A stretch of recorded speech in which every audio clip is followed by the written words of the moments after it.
तो AC circuit पे आपका 4 या 5 नंबर का क्वेश्चन पूछा जाता है, बहुत ही इंपॉर्टेंट क्वेश्चन है। जो भी आपके यूपी बोर्ड में 7 सेट बनते हैं उनमें ज्यादातर ये क्वेश्चन आने वाले हैं। इससे पहले मैंने एसी के बारे में आप लोगों को बता दिया ये क्या होता है एसी सर्किट, ठीक है।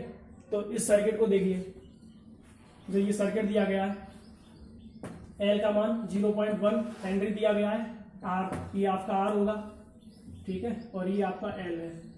तो इसका 40 ओम दिया गया है। अब परिपथ में हमें निकालना क्या है, परिपथ की प्रतिबाधा निकालनी है, ठीक। परिपथ की प्रतिबाधा जो कि हमें पता है जेड होता है, इम्पीडेंस ऑफ द सर्किट।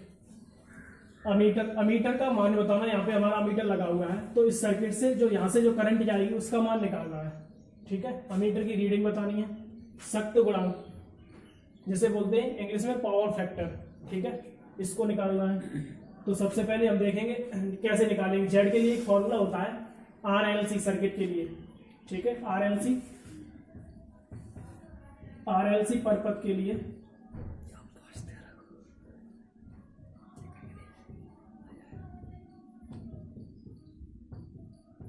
जो जेड का फॉर्मूला होता है, जेड बराबर अंडरवुड में R square plus XL difference XC का होल स्क्वायर। अब यहाँ पे ये देखना है कि आपको सर्किट में तीनों दिए गए हैं तो ये फॉर्मूला हम लगाएंगे, अप्लाई करेंगे।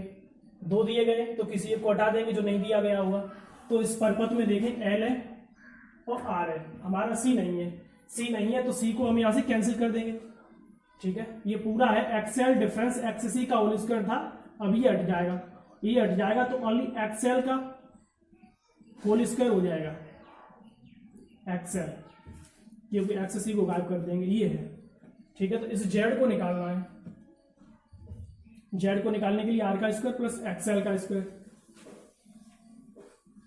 ठीक है। तो एक्सएल कैसे निकालेंगे, एक्सएल क्या होता है, ये हम निकालना है, प्रतिबाधा निकालना है। प्रतिबाधा का मतलब एक हिंदी में समझ लीजिए, प्रतिबाधा का मतलब होता है प्रतिरोध, रेजिस्टेंस, ठीक है। जैसे हमें पता है, हम पढ़े विद्युत धारा वगैरह चैप्टर में, उसमें हम लोगों ने पढ़ा है कि वहां पे जो हम निकालते हैं आर निकालते हैं, आई निकालते हैं, तो वहां पे हमें आई अगर हमें निकालना है, बैटरी से करंट निकालना है कितना प्रवाहित होगा, तो हमें तुल्य प्रतिरोध निकालना पड़ता है। वैसे ही से हम यहाँ पे एसी में है, एसी में अगर हमें पता है यहाँ से हमें धारा निकालनी है जो यहाँ से होके जाएगी, तो उसके लिए तुल्य प्रतिरोध निकालना जरूरी है, जिसे बोलेंगे हम प्रतिबाधा बोलते हैं, इम्पीडेंस। तो उसको निकालने के लिए हमें क्या करना है, टोटल प्रतिरोध निकालना पड़ेगा। तो यहाँ पे आर तो दिया गया है, एक्सएल को निकालना है। एक्सएल है क्या, एक्सएल को बोलते हैं प्रेरण प्रतिघात।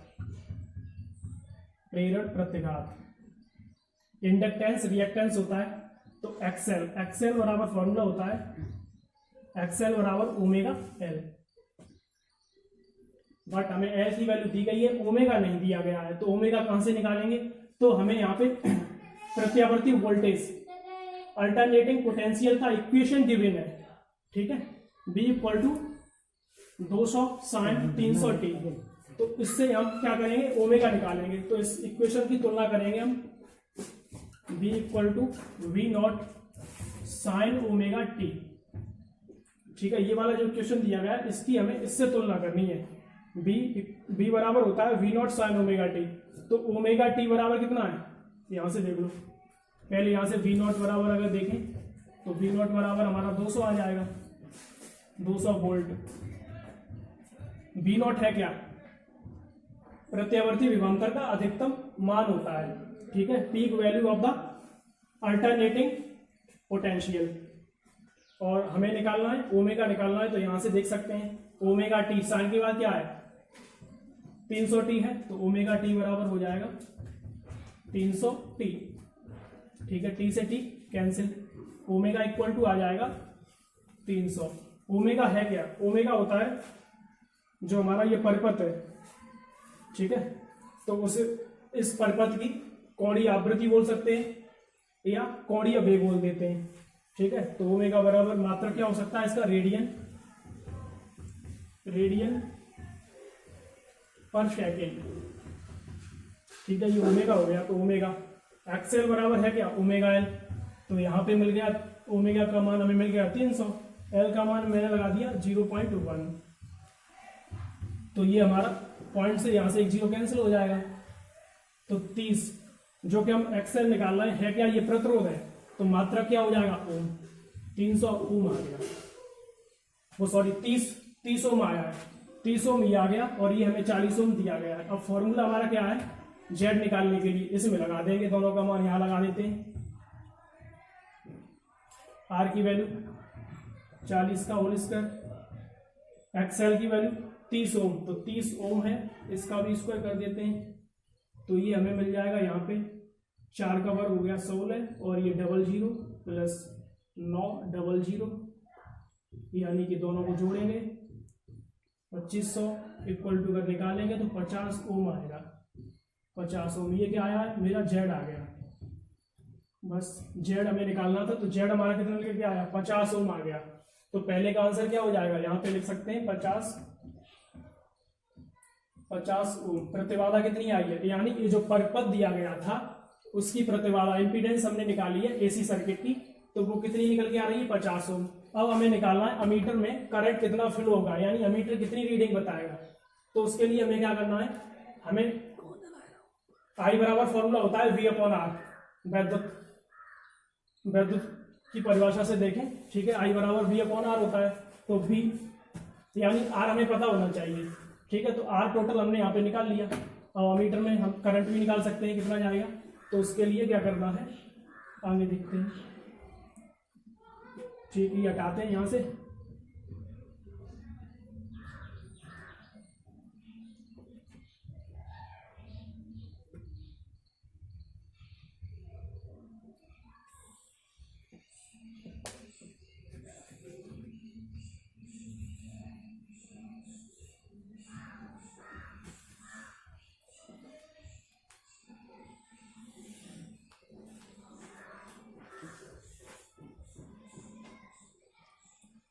ठीक है।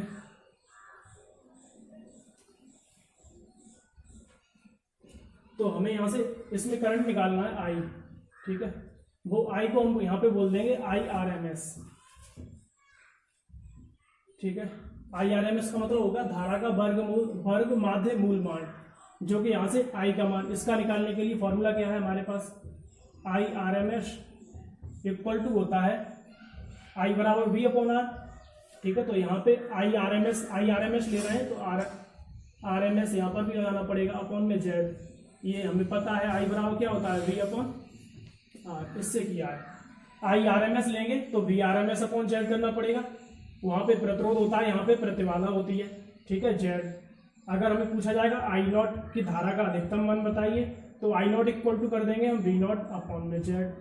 दो फॉर्मूला याद रखने, कुछ ही पूछा जा सकता है, ठीक है। तो अब आगे बढ़ते हैं, हमें निकालना है VRMS अपॉन जेड, जेड हमने निकाल लिया, VRMS निकालना चाहते हैं, ठीक है।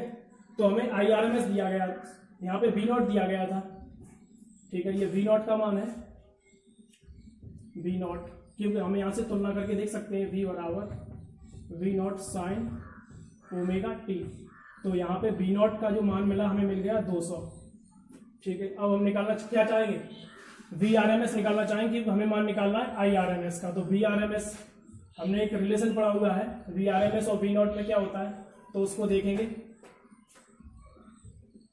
VRMS इक्वल टू हमें मिलता है V0 अपॉन √2, समझ में आ रहा है कि नहीं, VRMS equal to V0 upon √2, तो √2 से भाग देते हैं इसमें, तो VRMS हमें कितना मिल जाएगा, VRMS इक्वल टू हमें मिलेगा 200 √2, डिवाइड करने से कर देंगे √2 से, तो यहाँ पे बस मान लगाना है इसका।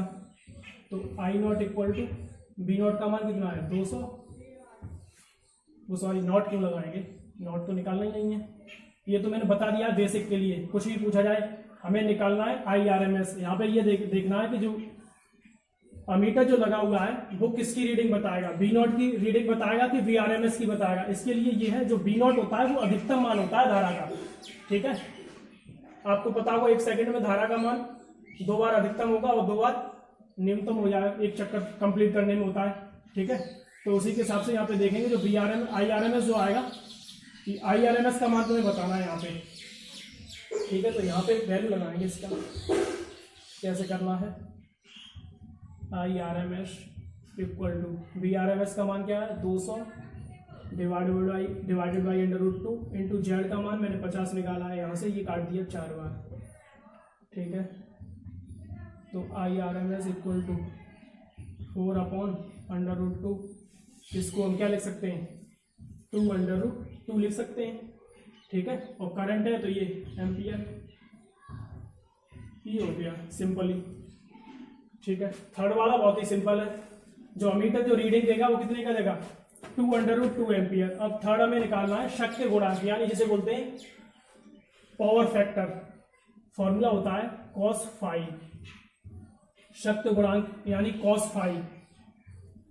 cos फाई इक्वल टू हम लिखते हैं R/Z। कहां से आता है वो अगली वीडियो जो कल डालेंगे उसमें बता दें कहां से ही आया हुआ है, ठीक है। R/Z, R का मान कितना है, R का मान यहां से देख सकते हैं 40 है। Z का मतलब प्रतिबाधा, प्रतिबाधा हमने 50 निकाली है, तो 0 से 0 कैंसिल, 4/5 डिवाइड करेंगे तो 0.8, कोई मात्रक तो आएगा नहीं इसका, तो ये इसका मान हो जाएगा। तो यहाँ पे ये वैल्यू हमें कितनी मिल गई, ये हमें मिली 2/√2 एम्पियर, और cos फाई की वैल्यू 0.8, ठीक है। तो ये तीनों वैल्यू अच्छी तरीके से क्लियर हो गई। नेक्स्ट जो वीडियो आएगी काफी इंपॉर्टेंट, उसमें और चीजें आपको बताई जाएंगी। यदि आपने चैनल सब्सक्राइब नहीं किया है तो कृपया करके चैनल को सब्सक्राइब कर लें।